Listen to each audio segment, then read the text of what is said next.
So before I get into my traditional introduction, I just want to do a shout out to Mrs. Fisher's class for going absolutely bananas with fake like bass and guitar playing in the background during that intro. Thank you guys very much for making my day. All right, my name is Jesse Hildebrand. Welcome in, good morning, good afternoon, welcome in across the continent, everybody, for another exciting Exploring by the Seat of Your Pants broadcast. Now, February was our most epic month all year long. We spent it showcasing and celebrating the most amazing women in STEM on planet Earth. I really encourage you, head to our YouTube channel, 50 broadcasts there, so much to explore and discover. It's crazy. But today, as we start kicking off March Together in style, we are diving back in with our favorite friends at the Toronto Zoo. So we've been partnering with the zoo for years now. They do some incredible conservation and education work. I really encourage you, check out their site and then check out their partners at IUCN.org and Reverse the Red. We are showcasing some of the coolest conservation organizations in Canada and around the world working to showcase and celebrate and protect species on this planet. So there's a lot to explore there, and I hope you take the opportunity to dive in. Now, with the zoo today, we are in the Africa Pavilion, which my favorite was what we did last week, the Australasia Pavilion. They got big lizards, snakes. I'm a really big fan of those. But the Africa's Pavilion, I actually used to volunteer. I used to take kids your age into the Africa's Pavilion to highlight all the amazing wildlife they have there. So I'm always so thrilled when we get to head back. And today, with our educator extraordinaire, Mary Ellen, we are going to learn about wildlife appreciation, some of the threats wildlife's facing, what we're doing to help protect them, and so much more. So if you guys are as excited as me, buckle up. Let's do this thing. Mary Ellen, thank you so much for joining us and welcome to the broadcast. Thank you so much. Hello, everyone, and welcome to the Toronto Zoo. As Jesse mentioned, we are in our African Rainforest Pavilion here today, and we are going to be talking about wildlife appreciation, what makes species so unique, so important to biodiversity here in life, and some of their threats, and then different ways that we can help out. And I couldn't think of a better place than to come and showcase that than the Rainforest Pavilion here. There is so much biodiversity and so much to explore and learn about in this pavilion. So we're really excited to get going here today. Before we do, though, I'm just going to have Jesse bring up our land acknowledgement here for me. And we would like to acknowledge that the land that we are standing on is the traditional territory of many nations, including the Mississauga of the Credit, the Anishinaabe, the Chippewa, the Haudenosaunee, and the Wendat peoples. It is now also home to many diverse First Nation, Inuit, and Métis peoples. And we would also like to acknowledge that Toronto is covered by Treaty 13 with the Mississauga of the Credit and the Williams Treaty signed with multiple Mississauga and Chippewa bands. Thank you so much, Jesse. So in just a moment, I'm going to turn the camera around for us all, and we are going to get to wander through this amazing pavilion here, learning all about the different species, not only the animals, but we really like to highlight as well the plant species. And if you're really big into plants, I don't know if you are, if you're watching, we have an exceptional greenhouse here. And earlier this year in January, Jesse and I actually did a program in our greenhouse with the Toronto Zoo and one of our horticultural experts. And we got to learn all of the in-depth about how we keep our plants here, the importance of them, how they communicate with each other. And so we really got to dive into maybe a biodiversity area that we don't always showcase as much here when I do videos with Jesse. We are very animal focused, and I get it. They're very cool to look at. They're really neat to learn about, and they're more like us. So we're more intrinsically drawn to them. But one thing we're going to talk about with biodiversity is that everything is important. It all equally matters. And so it's important for us to learn about and care about things, even if, we maybe don't think that they affect us right now. They definitely do have an impact on our lives and on other species that live around us. So without further ado, I'm going to turn the camera around and I'm going to introduce you to our first kind of friend here in front of us to start off our program. So give me 1 second. There we go. So right now we are actually looking into our African rainforest gorilla habitat. So if I come around the corner here, and I apologize in advance I can already tell everybody, my camera has decided to do a flip again. So what is right and left to you is different from me. So it might take me a few seconds as we walk around to figure out how to center an animal or a friend here for us. But we are looking at our family troop of gorillas, which is really exciting. So we have 2 troops of gorillas here. They do live separately from each other, even though they mostly are related. And that's because our 2 big boys, they do live off on their own in what's called a bachelor troop. And right now our family is made up of our girls. So we have Ngozi, who is the eldest female, her 2 daughters, Nika and Charlie. And then we also have Josephine in here as well. So this looks like to be Nika and Charlie here right in front of us. And then I'm going to assume Ngosi's somewhere. Maybe I see someone having a little snooze out there. Oh, sorry. Let me figure out how to frame my finger. Someone's having a little snooze out there as well. Now, gorillas are a really important species here in the rainforest. They contribute quite a lot to the species. They're more of ground dwelling than you might think. So even if we just look up over their whole habitat here, you can see there's a lot of physical space on the ground and not too much climbing. We do have a net up there, but really you're not seeing our bigger gorillas head up there. You're seeing the younger, smaller ones. They're the ones kind of climbing, and then they get maybe scolded a little bit by mom or dad to get down where it's a little bit safer for them. They're really only going up in the evening time or if there's a threat or a predator. So they spend a lot of the time grazing on the ground. They're looking for food. They're foraging, interacting with each other, creating nests. They're really interacting on that bottom layer of the rainforest. And that's what's really interesting to see about the biodiversity in the rainforest that we have.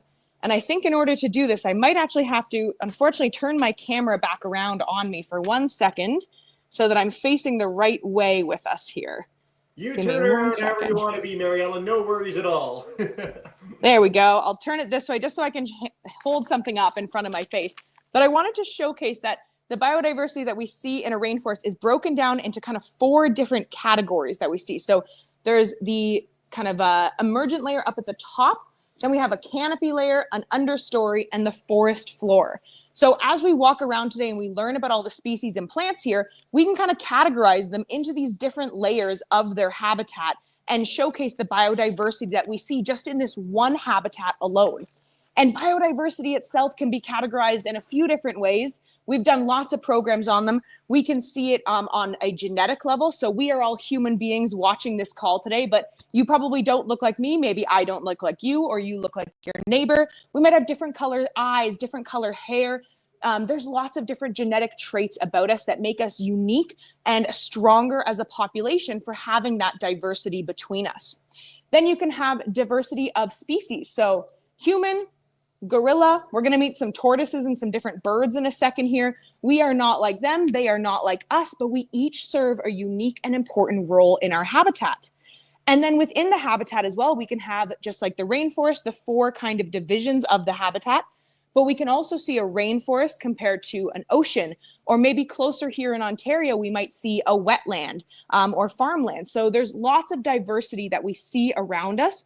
And it's so incredibly important to have this diversity of life to make sure that we are a stronger population overall. So we might think, kind of going through it, that having more animals or more plant species is more work, but really what it does is it keeps us strong and protected. And we're going to get into that a little bit later. Now, unfortunately, our gorillas here, they're facing a huge threat in the wild, and that is something called habitat loss. Now, one thing we're going to talk today is about something called Hippo. And Hippo is an acronym that we use here at the zoo and other places around the world to kind of talk about biodiversity loss. And what that can basically be is H stands for habitat destruction, or habitat in general. I can stand for a few different things, but invasive species. Jesse and I talked about invasive species just last week, actually, on the channel, as we walked through Jesse and I's personal favorite pavilion, Australasia. P is pollution. P is also population, so humans and where we kind of have an effect on the world around us. And then A is overconsumption or overharvesting. And as we walk around, we're going to kind of learn about how each animal in the rainforest is facing one of these threats, or maybe multiple, and then also how we can help them. Because it's a little bit sad sometimes to learn about all the ways that we might be impacting the world negatively. But we always like to include a positive way that we can help out. And if you're in a school or a classroom, there's lots of ways that you can work together as well. So our gorilla friends here, they are suffering from overconsumption and habitat loss is one of their big ones. This here, believe it or not, is the African rainforest. And unfortunately, it looks kind of difficult to see here, but it's basically a bunch of holes and mines dug into the ground in order to bring up a mineral called coltan. Has anyone heard of this mineral before? We'll do a quick test to the audience and see if we know what that is. A lot of no's, but a few people have put up their hands. That's really interesting. Way to go. If you've heard of coltan, I certainly didn't know it when I was the age of our kids in our classes today. Some of our online audience says yes, but mostly no, Mary Ellen, so tell us more. Mostly no, that's okay. So I'm showing this here because this is a really cool sculpture that's actually made out of old cell phones, which is what coltan is used in. So if you have a cell phone or a tablet at home, this is my personal one here. I've got a fun little raccoon sticker in the back. This is my phone here, but essentially if you have a cell phone, you have coltan on you right now. It's a mineral that we have in our phones and electronic devices to stop them from overheating, essentially. It helps with the wiring and the mechanics in it. That's not necessarily my expertise, but one thing I know is that with everyone getting new phones constantly and new updated ones coming out, those old ones tend to sit in either the landfill or somebody's junk drawer in their house for 7 to 13 years. But one thing that we can do to help, is we can actually donate our old phones by a process called Phone Apes, which is a really cool organization that you can donate your phones when you're done using them. I have had people drop their current phones in there. Please don't do that. But when you're done, you can drop your phone in and it actually gets taken apart, and the minerals and different elements that are still working inside of it are recycled into new phones. And basically what this does is it stops the overconsumption of rainforests from happening, and we don't have to mine as drastically into their habitat. So that's just one way that we can help. So the way that you can help in your school or in your classroom is you can actually look into getting a Phone Apes box.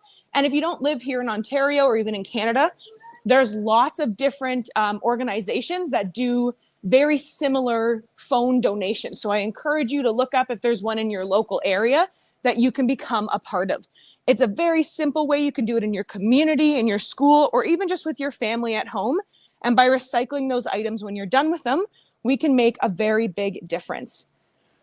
Now, I talked about biodiversity on different levels here, and there's a couple animals that I love to showcase as I walk through this pavilion because they really help to show the biodiversity on these different unique levels. We're going to meet 3 different tortoises today. This is our first of 3, and it also is our tiniest, and he is right back there. It's unfortunately a little small, so I'll come to the sign here so you can see just how tiny they are. But to give you an idea, it could fit in the palm of my hand. So if you look at an adult hand, that's about the size of a tiny tortoise, or a spider tortoise is what they're called. And unfortunately, Jesse was talking earlier about something called reverse the red. And if we look down here, their sign is flipped for us right now, and I apologize for that. But they are currently listed as critically endangered, which means their biodiversity, or sorry, their species is slowly declining, which means if they do go extinct, they are lowering the biodiversity in their habitat. And we want to make sure that they are around for as long as possible. Tortoise species are great helpers in their habitat. They eat lots and forage for lots of different food. They can help keep other species or plant species population control. Larger tortoises also can help shape the size and shape and the layout of their habitats. They're so large with their big shells and kind of densely packed in there that they are able to, knock down trees or move sticks and branches that have fallen and really create a unique and interesting habitat. Now, we're going to talk about this a little bit more with our lemurs, and Jesse and I actually talked about it a little bit last week as well. But these species of tortoise are also special because they are called an endemic species. Does anyone in the chat, if you were with us last week, we went over what endemic means. Anyone know this week what it is? I'm giving you a hint here with their map. Yeah, all right. So we got a little picture of Madagascar, maybe just in Madagascar. Maybe that's your hint, everybody. Endemic does not mean that they only come from there, I promise. But let's see. Oh, so like last time, you guys are doing really well with us in the chat. From a specific place, from somewhere and nowhere else. I think that's pretty on the ball there, Ellen, if you want to share Exactly. A little more. Yeah, that's exactly it. So spider tortoises, like a few other ones, are endemic to a certain area of the world. And you mostly see this. If you look up biodiversity hotspots or a lot of endemic species, you're going to see that they actually mostly live on islands. And this is for a couple different reasons here. We'll keep going so we can have another friend to look at while we talk. But we see this for a number of reasons. And one of the main ones that we see it for is a species is able to migrate or maybe exist on an island. And then after a a long time of adapting and growing and evolving, they are now carriers of very niche or specific traits that we see. And they are maybe nowhere else in the world because they adapted under very unique conditions. Here, we're looking for some frog friends in here right now and some toads. We'll see if we can find them. And they adapted under these really unique conditions, which makes them very great for their habitat, but also it means that they don't exist somewhere else because they never had to exist in that other area. So they were never forced to exist in that same niche experience for them. So we have a sign over here that I'll show you in just a quick second that talks a little bit more about the biodiversity hotspots that we see around the world. And these animals are super critically important to their habitat. They fill a very important niche or job or role for their habitat, but it means that they are not able to be found somewhere else. So if we ruin or destroy their current habitat, it's very difficult to help them anywhere else in the world or make sure that they are able to exist anywhere else in the world. So we're going to come down here. We're looking for our tomato frogs right now. There they are. He's blending in real nice right about there. Very, very adapted into his little crevice there, his little habitat that we have. And what we can find if we look up here, this is a map of biodiversity hotspots. So as I mentioned, these species are often found on islands or on like the coastal or more, what's the word I'm looking for here? Less inhabited areas. So the kind of more the outlying areas that maybe humans aren't on as much. You find that they're kind of more spread out there. Now, this is another great example. We talked about the 4 layers of the canopy for a rainforest itself habitat. And these species of frogs here are a great example. They're occupying more the ground level like our gorillas. And an animal is going to want to adapt or live on that level. It's very beneficial for them. It offers a lot of protection. It's a little bit darker on that canopy level, so they have an easier time blending in or hiding from any predators or anything like that. And in this exhibit, we actually have that tiny thing right there. It looks to be like we've got a little baby froglet there, quite a small young one, which is very cool. All right, we're going to keep going up here, and we'll take another peek and see if we can locate one of our next animals here. So we're walking around the corner. There's a couple ways to view into this exhibit. So let's see if we can spot anybody in here. Okay, I see some fish. Yeah. Let's see. I think there's more than fish in there. I think there are. Jesse knows this pavilion well, as he mentioned. So let's come around the corner and see if we can find our next friend.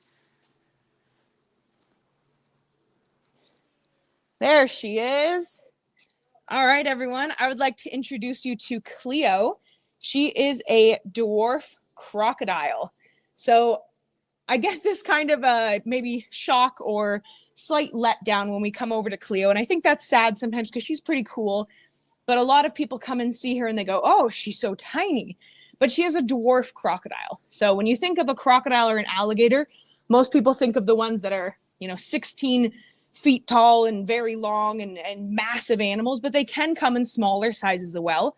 And again, that just showcased the biodiversity that we see in these species because they hold that important special niche.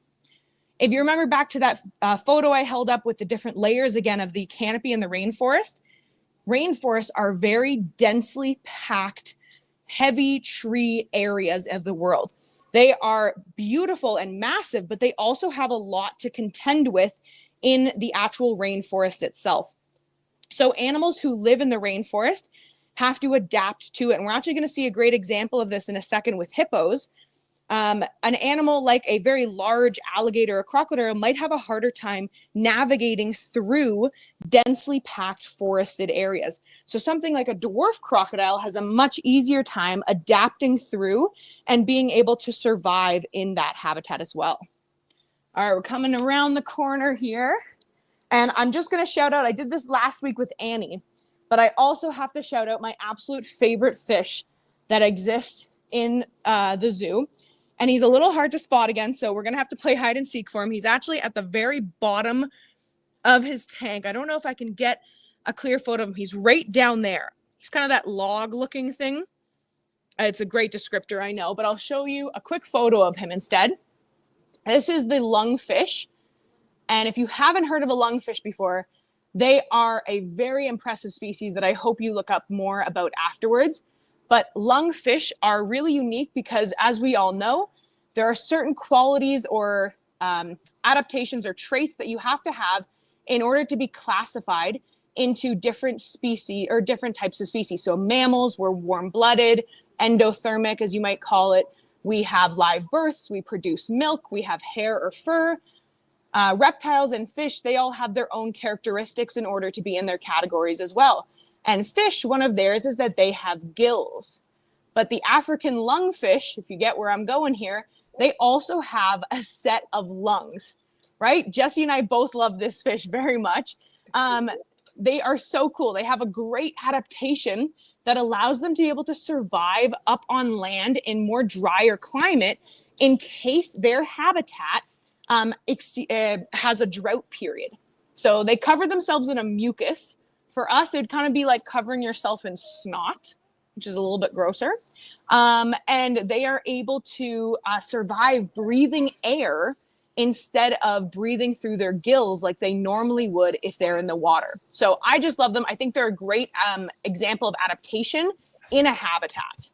Well, and I want to highlight too for our audience, we talked about the fact that we're closer to like a gorilla than we are to a tortoise. They're a lot further away.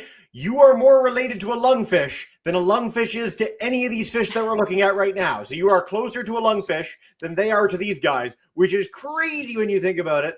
And one of the coolest things we've learned in the history of biology. So I love when we feature them, and I'll leave you to Mary Ellen and the cichlids. That is amazing. I love that. That's even a new fact for me here. Which is always impressive. And I think I love the lungfish even more now. They definitely are my favorite species of fish that we have here at the zoo, just because they're so unique in their adaptation. And that biodiversity that we see allows them to thrive. So Jesse mentioned here, we are at our cichlid tank. This tank is very impressive. I'll back up a little bit so you can see kind of the whole scope of it. It's our largest tank that we have here at the zoo. It's very impressive. There's quite a few fish in here. Whenever I have a group in person, I always try and see if we can count the fish together. Yes, it does take ages, and we usually have to give up after a certain amount of time. But we have tried to count them in here, and we can say that there's roughly maybe just under 1,000 or so fish in this tank, which is pretty impressive. But again, it shows the diversity, even just within a species as cichlids here.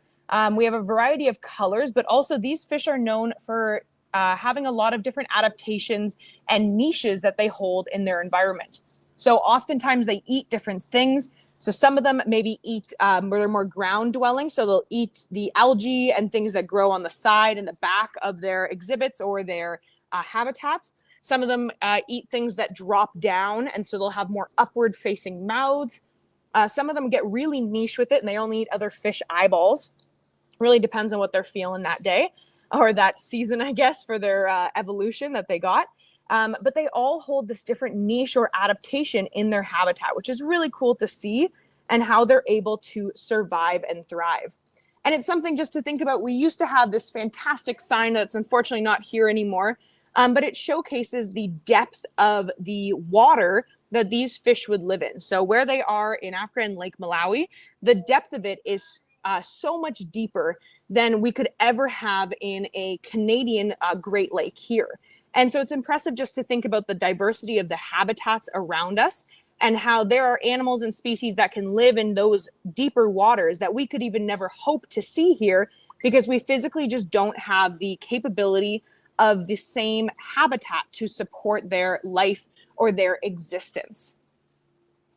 All right, we're going to continue through the rainforest here and keep going. There's a bit of a spot here where we're going to switch and focus on the plants. So as I mentioned, Jesse and I did a program in January where we talked about all of the different plants that we have here at the zoo. And I want to do a quick shout out back to that. We met Ben from our horticulture team, and he kind of led us through the different areas of the zoo greenhouse. But all of these plants that you see in here right now, they're also all taken care of by our horticulture team. So they do a fantastic job going around the zoo. These plants, we try and keep them as native to what you might see in different parts of the world that we're trying to focus on. And that really helps to immerse us in what's happening. Here at the Toronto Zoo, we are guardians of wild, and we like to say and talk about all the different ways that we can help protect nature and the biodiversity that we see in the world around us. And I mentioned at the beginning that we tend to want to protect things that we care about more, or things that are more familiar to us. So I always like to take a moment in our programs to really showcase maybe the things that are lesser known to us and the beauty in this world around us of things that we should care about. Even just walking into this pavilion on a really busy day in the zoo, you can hear some birds chirping in here, the animals moving, the waterfalls, and you're surrounded by all this greenery. It is a beautiful moment that we get to experience and be able to showcase. And we want to keep that around for as long as we possibly can. All right, I'm bringing us to our next tortoise here. These are radiated tortoises, and they are our medium-sized friend that we're going to be meeting today. So there's 4 of them in here.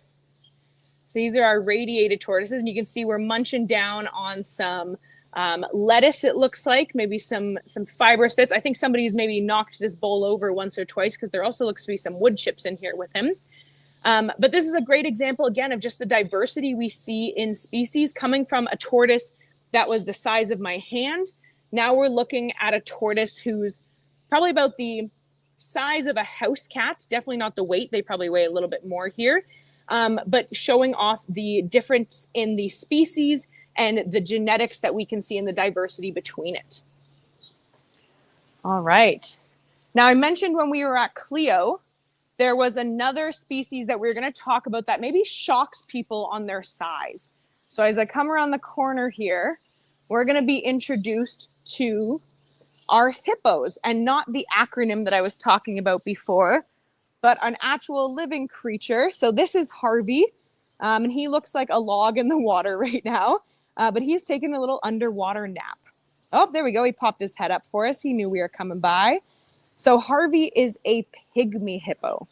So similar to how Clio is a dwarf crocodile, basically all that means is they are just the smaller version of their species. But again, this is really important to their habitat. A river hippo can weigh 3,000 plus pounds and be absolutely massive. That is no animal that could really navigate through a densely packed rainforest. They would have a huge struggle with that. But a 300-pound pygmy hippo is able to run around in the rainforest, be able to benefit from the protection of the canopy and the trees, and also the lush vegetation that grows in those areas. So they benefit from all of those things while not having to worry about, being able to navigate all the areas. We're going to come around here and take a look at Candia. She's our female pygmy hippo, and she's just chilling in her water as well. Now, another way that we can kind of look at biodiversity is that these animals are solo. So there is a wall between Candia and Harvey here, but that's because they're what's called a solitary species. So they prefer to live alone. They enjoy living alone. They only come together for breeding season, and then they want to separate again after that. Versus animals like some of our birds over here, or maybe the tortoises we saw, or the gorillas, they're considered more of a social species. So in here we have a spoonbill, we have some sacred ibis, and we also have a shelduck as well. So we have a few different bird species, but they all get along very nicely together because they're a more social species.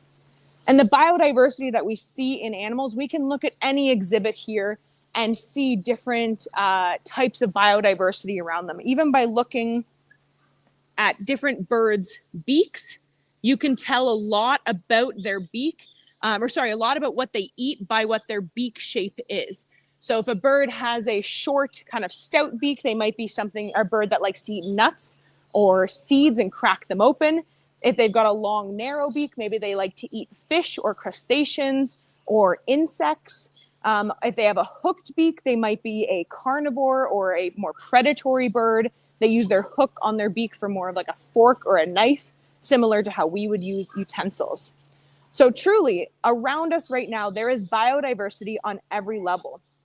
And as we talked about that, the gorillas, one of the main impacts right now is habitat destruction for human use. So we harvest minerals for our cell phones. We harvest trees and different plants for building materials. We might also utilize them for food or medicines. So they're truly important to us, and we are reliant on them for our species to survive.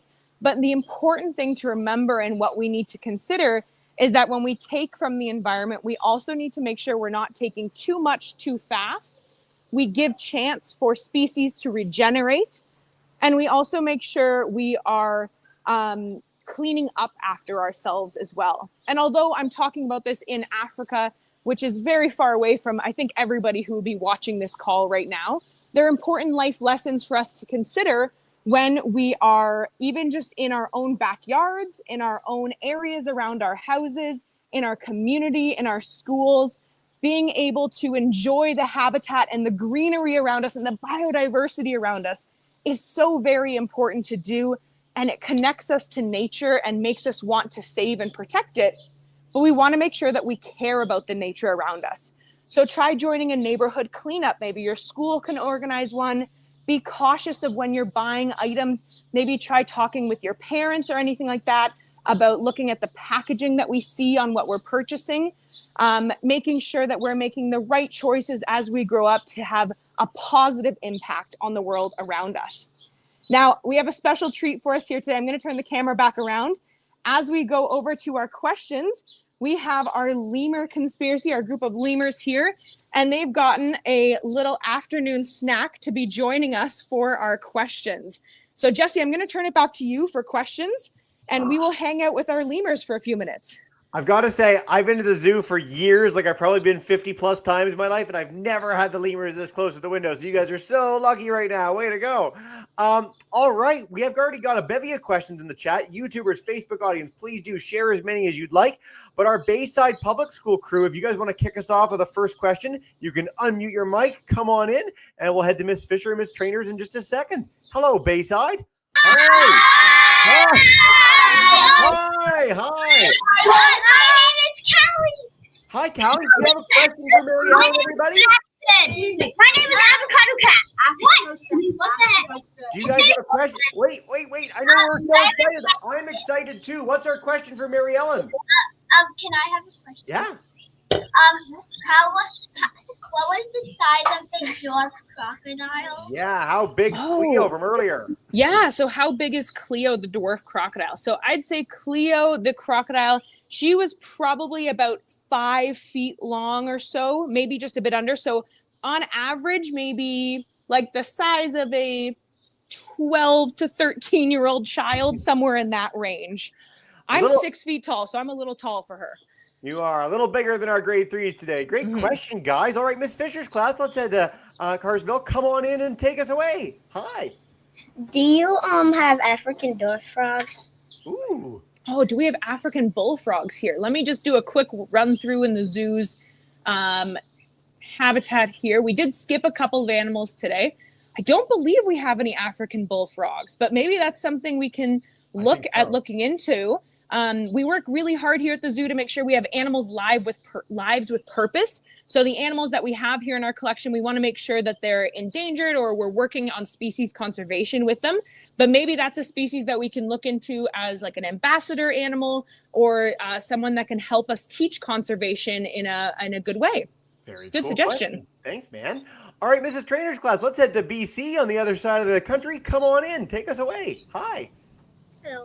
How do lemurs climb?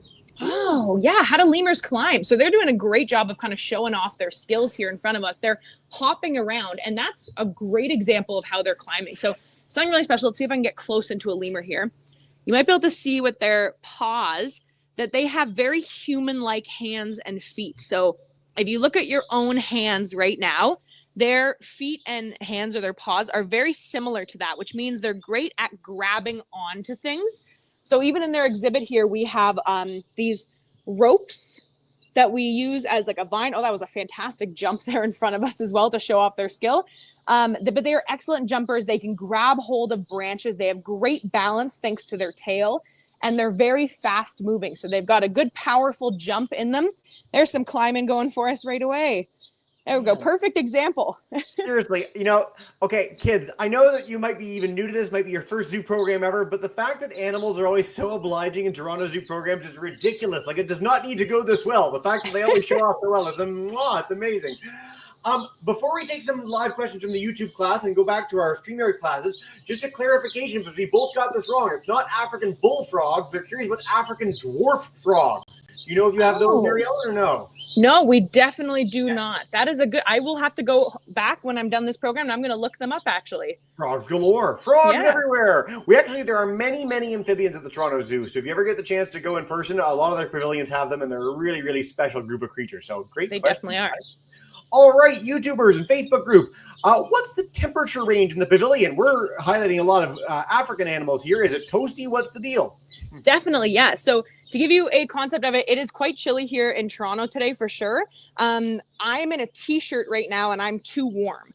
So I don't know the exact temperature that we have this pavilion set at, but I can confidently tell you that it's in the high teens for Celsius or somewhere around there. It's definitely quite warm. We have a glass roof on it, so it actually kind of acts as a bit of a greenhouse in here. And we also not only keep the temperature quite warm, but because of all the water features that we have and also all of the humidity that we have to have, all the plants that we have, and we water them constantly, the humidity in this building is quite high as well. So I would say it's a very comfortably sunny summer day in here right now. Yeah, it's nice to get a reprieve from the Toronto winters and head to the Africa Pavilion. It's a really special place. We've got a class, Miss Coburn's class, they're in Hamilton, and they are learning about measurements right now. And so you've been talking about all these conservation statuses and biodiversity levels. How do we measure biodiversity, Mary Ellen? Oh, that's amazing. Yeah, how do we measure biodiversity? There's a couple different ways that we can do this. Some of the best ways to do it is going out into the fields and actually researching and looking for these species. And that historically has been difficult for a lot of species to be able to count them because some of them can be very aloof, like the snow leopards. We've done programs with them before. They're very difficult to see. They're great at hiding and camouflaging in their habitat, and they're great at spotting us. We're just not so great at spotting them. But with the recent developments in years of camera traps, radio collars, tagging animals, there's been a lot of developments in our ability to be able to survey large areas in the wild and get measurements of how those species are doing. So we can physically get counts that way and kind of do estimates based on that. And then also monitoring the overall health of a habitat. If we know, what the niches or the job or the role that an animal has in their habitat, and we see that job or role kind of getting disturbed, then maybe we know that their biodiverse or their numbers might be declining if they're not able to continue with that role in their habitat.